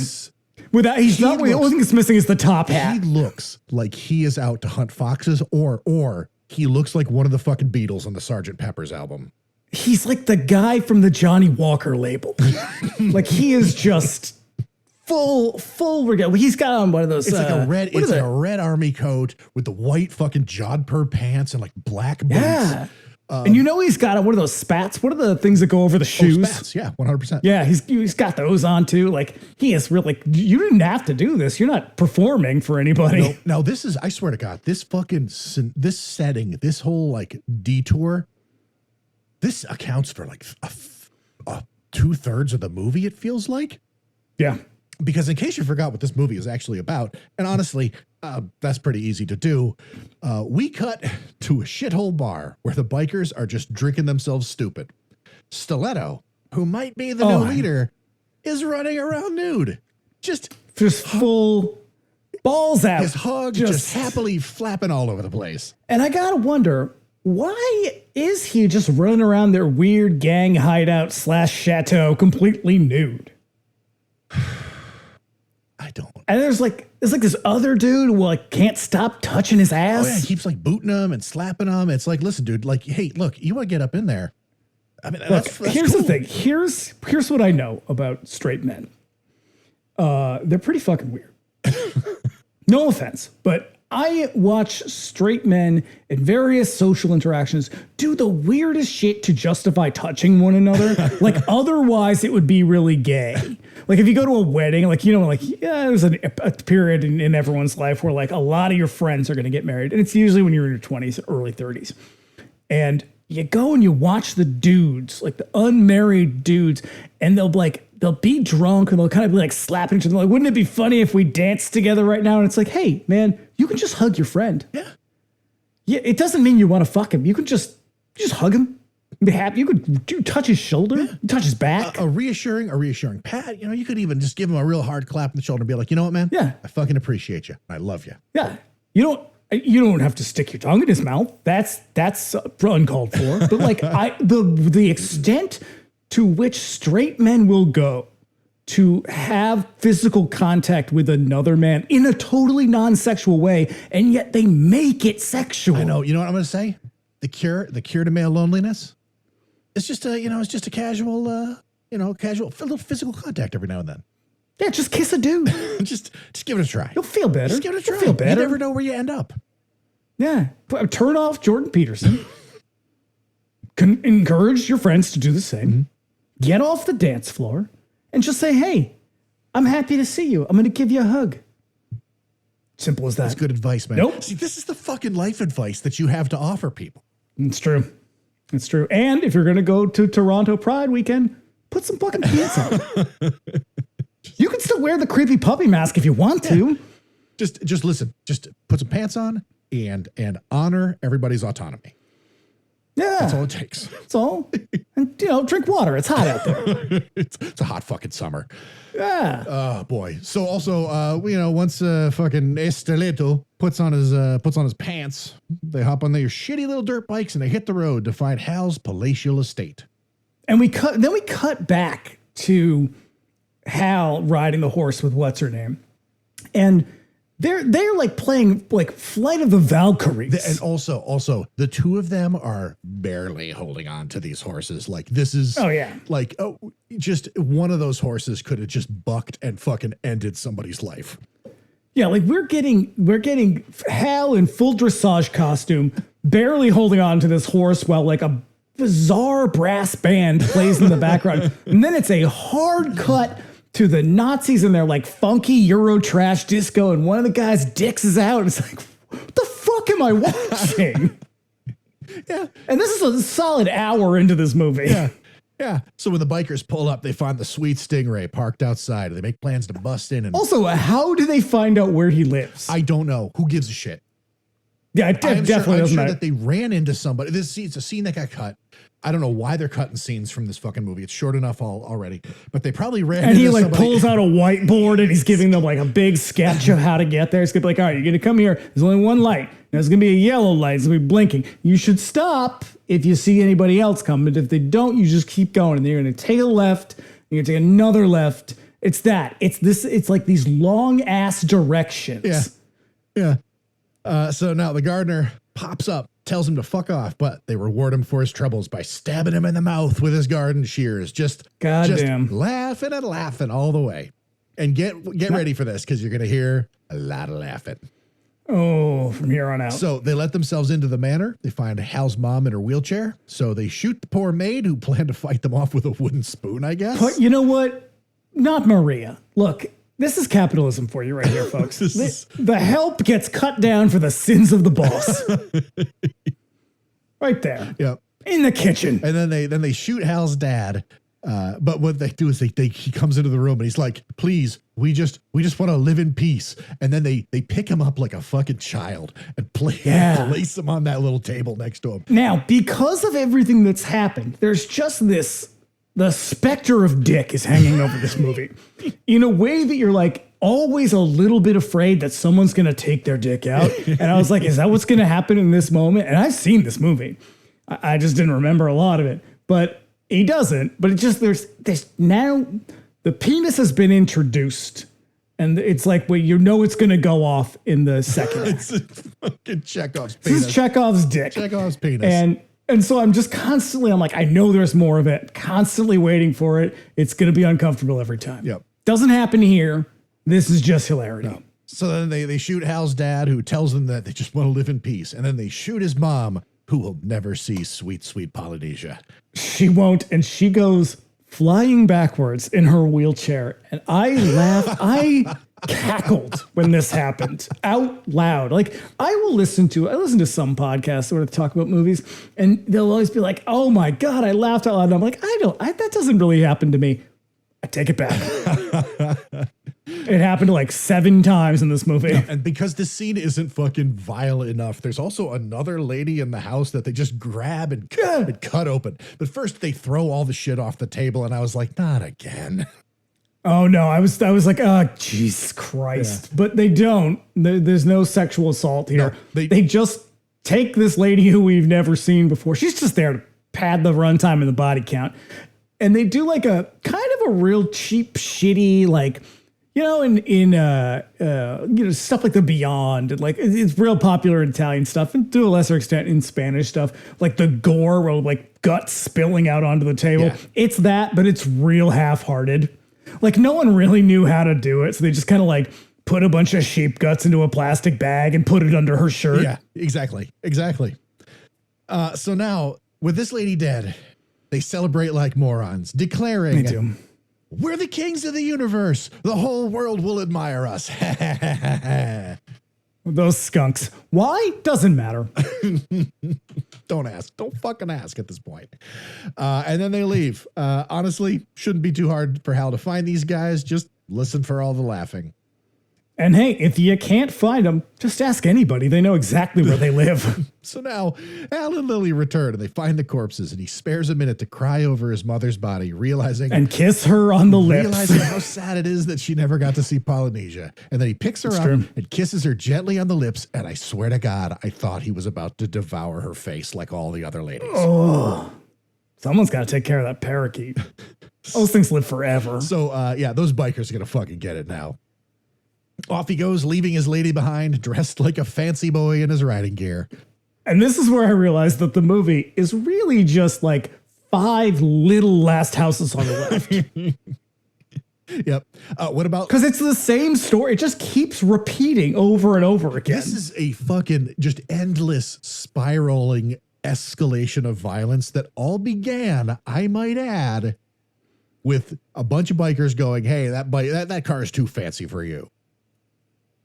Yeah, this is like some Hatfield and McCoy shit where it just keeps going. And by the end of the movie, everyone's like, well, how did this start? Nobody knows. Nope. So the guy at a nearby gas station, he knows exactly where to find the bad guys. And he gives Hal directions. Just turn by turn directions. And he describes them as hoodlums with dirty hair. Now, the cleanliness of their hair would not be the first thing that comes to my mind, but I do like where his head's at.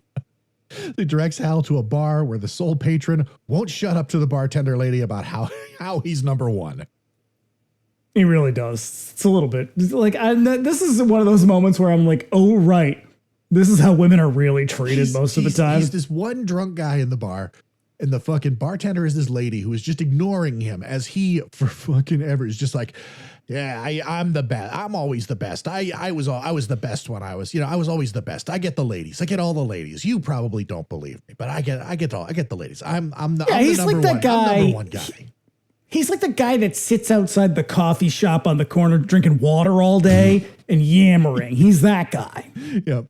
And Hal rolls up. I love that Hal rolls up like he's just gonna kind of go in for like there's no like locked and loaded badass moment. He just sort of rolls up and he's like, all right, just going to go and have a little chat with these fellas. Yeah. Just two mano a mano, two fancy lads going to talk it out. Sidles up to the bar, practically sitting on that guy. And he orders a fucking drink. And he I swear to God, he swears like we watch him fucking sip this fucking cup of gin for like 2 minutes before he suddenly grabs the lady out of fucking nowhere. He's like, hey, where them gangsters at? And the drunk guy says, she doesn't like to be touched unless she wants it. And he says it like it's a strange thing.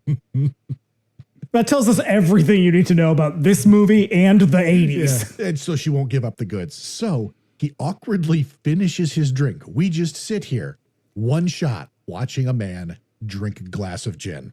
Yeah. Which it is in itself inexplicably disgusting. I know. And when he finishes, he pretends to leave and he watches her go back and tell Stiletto, who is on the... this is when she's like, Estiletto. Goes about tell Stiletto, who is on the toilet, that some dude is looking for him.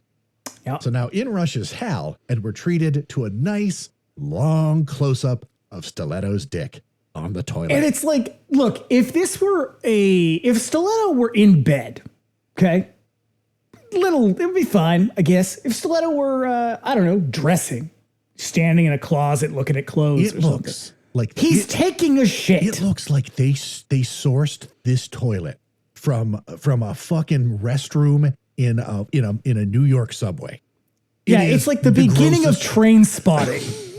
It is the grossest shit I've ever seen. And it's not just like a flash, oh, there's Stiletto's dick. It is. No. It is almost it's almost like the dick is talking. I'm going to say 30 seconds. We linger on this crotch shot for 30 seconds. And I don't know why. The point of exploitation movies is to be shocking and salacious and all that. We all know what an exploitation movie is, but like, that's not, you're just focused on, like, you're like, okay, this is some dude's dick. Like, we've all seen what it looks like. We know what they look like. Yeah. It's almost, who are you shocking with this? Eric here was like, hey, listen, Paul. It's like, have you seen it? Listen, it's pretty good. Look, I've got a really nice penis, and I really want you to work it into the material. I mean, really work it into the material. And Paul Grau is like, fine, we are running so fucking short on this movie. Yeah, he's like, well, I am at 77 minutes. So is it cool if we just linger on your dick for 3 of them? So because it's just so weird. Yeah. And then Hal shoots him in the hand and gets the goods on where to find the rest of the bad guys. And then he pulls the pin on a hand grenade and throws it in the toilet, which blows Stiletto and his penis to pieces. Now, I would like to point out, at no point do we see Hal leave the bathroom. So presumably he was still in there when the grenade went off and he died. Then Hal drives over to the junkyard where he finds the guy in the pilot helmet fixing his bike. He shoots him but misses and chases him through the junkyard, eventually leaping onto him from above and killing him with a blow to the head. I have to say, I feel like the toilet dick scene is really sort of like the pièce de résistance. I know, because this everything here is you're just like riding out the rest of the movie from here on out. So fucking boring. Given what we just saw, he just bonks him over the head and like that's it for that guy. Yeah. It's not that great. No.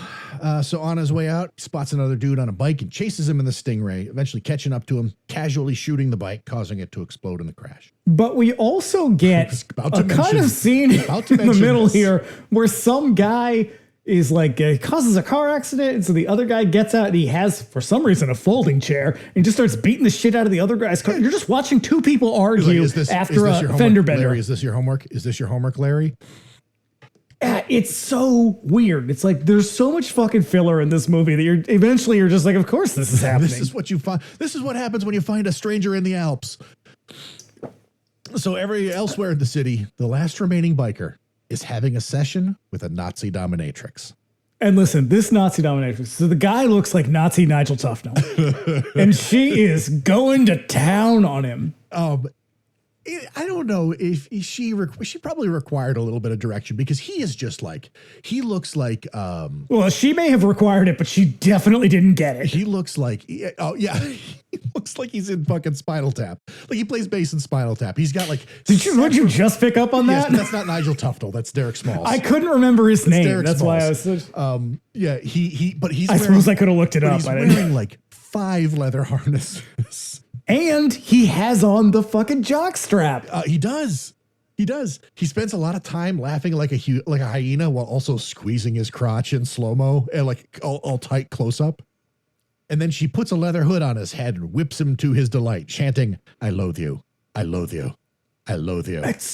And so this is the scene, that interview I watched with Eric Falk.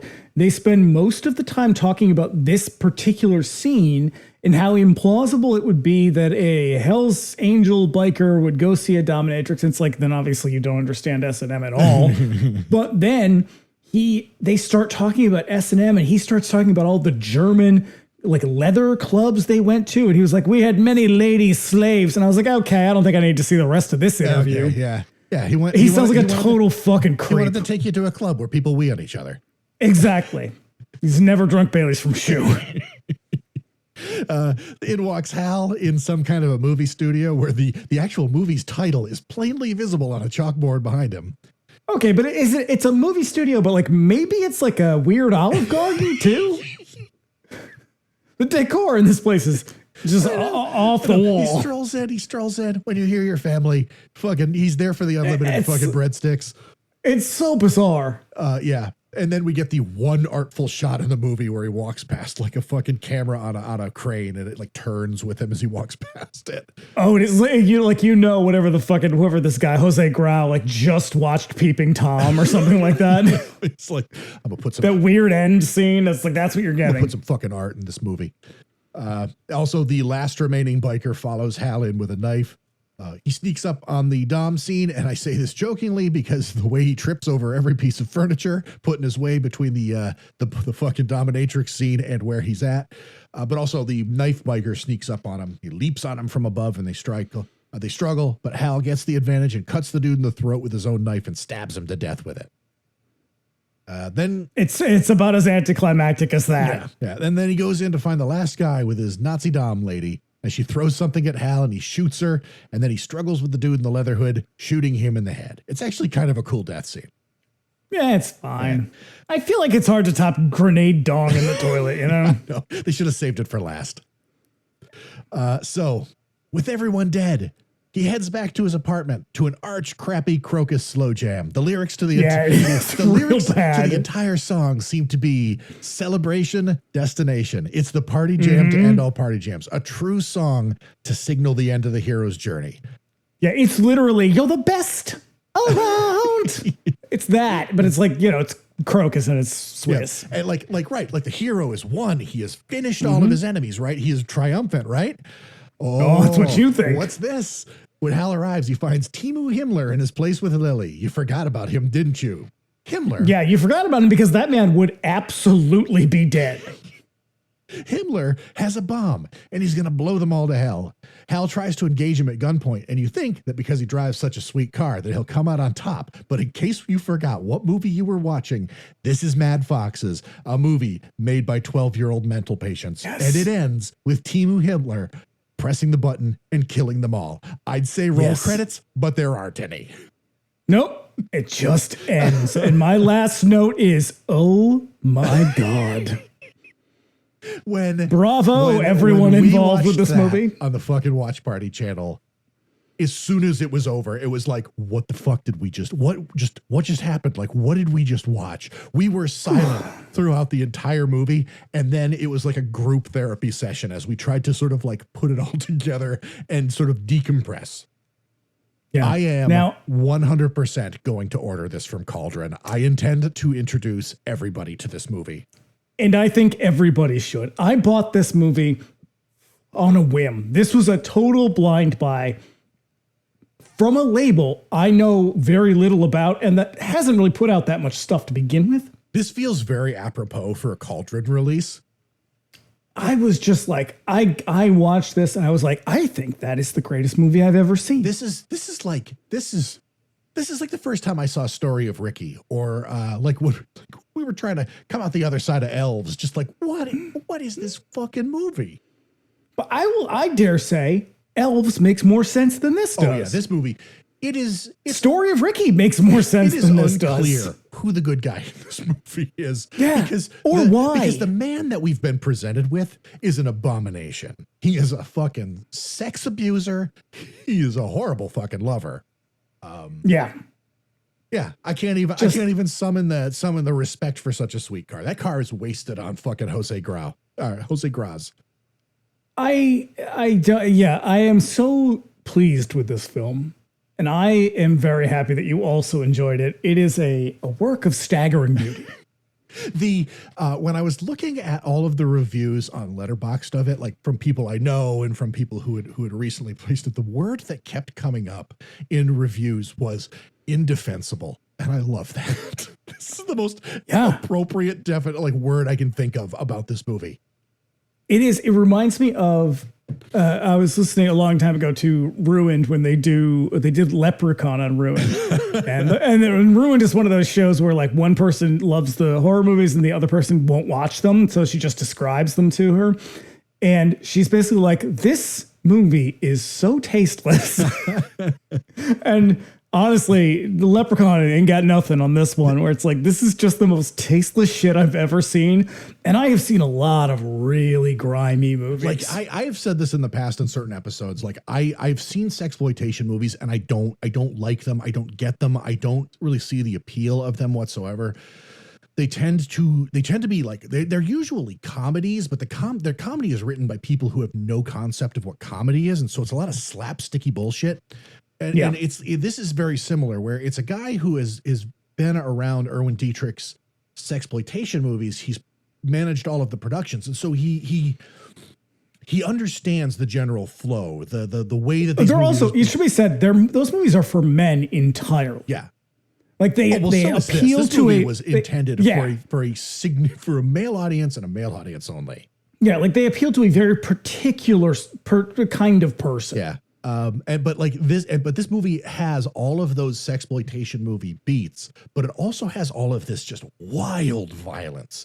And it was almost like Dietrich was like, okay, we're going to crack the American market. And in order to do that, we have to make a movie that's kind of like this one over here, but we've got to like really kind of up the ante. So it's got to have heavy metal. It's got to have a lot of violence. It's got to have a lot of nudity. Again, it's what if in Death Wish, he cut off Jeff Goldblum's dick, stuffed it in his mouth.